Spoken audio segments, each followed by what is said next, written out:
Lal Qila bomb blast, उससे पहले आतंकवादियों की गिरफ्तारी और विस्फोटकों की बरामदगी के बाद से हरियाणा स्थित अल फलाह यूनिवर्सिटी चर्चा में है।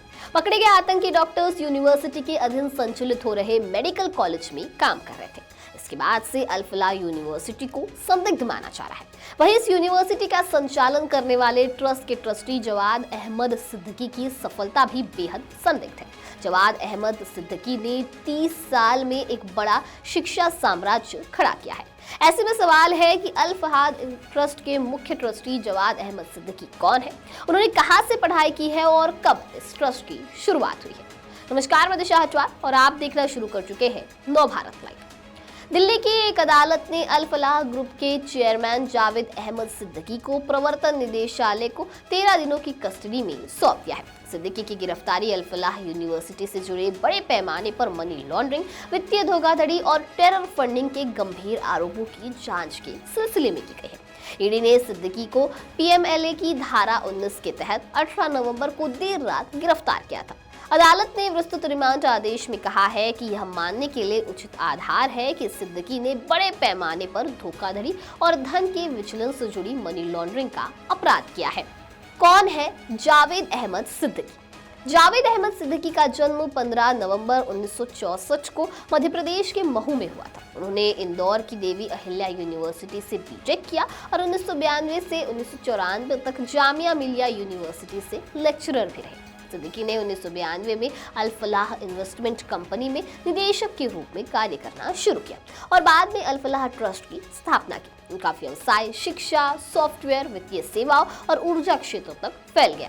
सिद्दीकी अल फलाह चैरिटेबल ट्रस्ट के मैनेजिंग ट्रस्टी है, जिसकी स्थापना 1995 में हुई। यह ट्रस्ट फरीदाबाद के धौज गांव में 70 एकड़ में फैले अल फलाह यूनिवर्सिटी कैंपस और अल फलाह मेडिकल रिसर्च फाउंडेशन को संचालित करता है।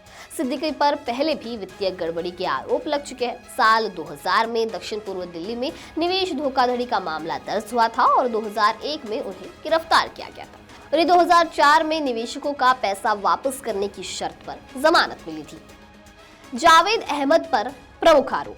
ईडी ने कोर्ट को बताया कि अल फलाह संस्थानों ने वित्तीय वर्ष 2018-19 से 2024-25 के बीच शिक्षा संबंधी प्राप्तियों के रूप में लगभग 415.10 करोड़ रुपए जुटाए। जांच एजेंसी का तर्क है कि यह धन अपराध की आय है, क्योंकि यह ऐसे समय में एकत्रित किया गया जब विश्वविद्यालय अपनी मान्यता और वैधानिक स्थिति को सार्वजनिक रूप से गलत तरीके से प्रस्तुत कर रहा था।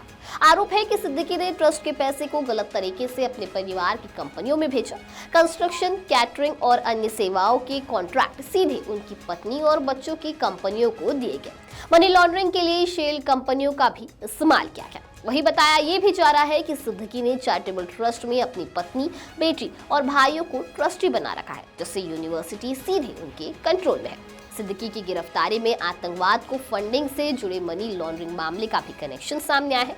दिल्ली ब्लास्ट और फरीदाबाद में विस्फोटक बरामदगी की जांच कर रही सुरक्षा एजेंसियां अल फलाह यूनिवर्सिटी के कनेक्शन की भी जांच कर रही है। सूत्रों के अनुसार तबलीगी जमात के माध्यम से ज़कात के नाम पर शाहीन और आतंकवाद से जुड़े अन्य लोगों की टेरर फंडिंग की गई थी, जिसका इस्तेमाल आतंक के सामान खरीदने में हुआ। इस फंडिंग में कई मुस्लिम देशों की संस्थाएं भी शामिल बताई जा रही है। दिल्ली बम ब्लास्ट मामले में भी सिद्दीकी को पहले समन भेजा जा चुका था, लेकिन वह पेश नहीं हुए थे। ईडी ने मंगलवार यानी 18 नवंबर 2025 को अल फलाह ग्रुप के 19 ठिकानों पर बड़ी छापेमारी की थी, जिसमें कई अहम दस्तावेज, डिजिटल डिवाइस और करीब 48 लाख रुपए कैश बरामद किए गए। कोर्ट ने मामले की गंभीरता को देखते हुए और आगे के अपराध की आय का पता लगाने, संपत्ति को जब्त करने और इलेक्ट्रॉनिक रिकॉर्ड को नष्ट होने से रोकने के लिए सिद्दीकी की हिरासत को अति आवश्यक माना है। क्राइम ब्रांच भी अब सिद्दीकी के पुराने वित्तीय धोखाधड़ी के मामलों की दोबारा जांच कर रही है। अब इस मामले को लेकर आपकी क्या राय है, हमें कमेंट सेक्शन में जरूर बताइए। वीडियो पसंद आया होगा तो इसे लाइक और शेयर करना ना भूलें और ऐसे ही तमाम अपडेट से जुड़े रहने के लिए बने रहे नव भारत लाइव के साथ।